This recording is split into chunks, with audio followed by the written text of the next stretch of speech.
بسم اللہ الرحمن الرحیم۔ السلام علیکم ورحمۃ اللہ وبرکاتہ۔ نماز اور صدقہ کے لیے پاکیزگی کتنی ضروری ہے؟ صحیح مسلم حدیث نمبر 535، انٹرنیشنل 224۔ حدیث نبوی صلی اللہ علیہ وآلہ وسلم ہے، ابو عوانہ نے سماک بن حرب سے اور انہوں نے مصعب بن سعد سے روایت کی کہ حضرت عبداللہ بن عمر رضی اللہ تعالیٰ عنہما ابن عامر رضی اللہ تعالیٰ عنہما کے پاس ان کی عیادت کے لیے گئے۔ وہ بیمار تھے۔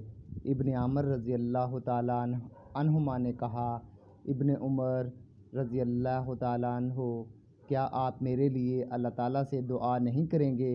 انہوں نے کہا، میں نے رسول اللہ صلی اللہ علیہ وآلہ وسلم سے سنا، آپ صلی اللہ علیہ وآلہ وسلم نے فرمایا، نماز پاکیزگی کے بغیر قبول نہیں ہوتی، نہ صدقہ ناحق حاصل کیے ہوئے مال سے قبول ہوتا ہے، اور آپ بصرہ کے حاکم رہ چکے ہیں، مبادا آپ کے پاس کوئی ایسا مال آ گیا ہو۔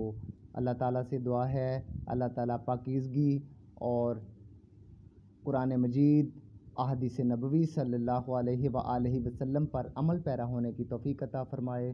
وآخر دعوانا ان الحمد للہ رب العالمین۔ قرآن مجید اور احادیث کو شیئر کرنا صدقہ جاریہ ہے، اپنے پیارے دوستوں کے ساتھ شیئر کریں۔ جزاک اللہ۔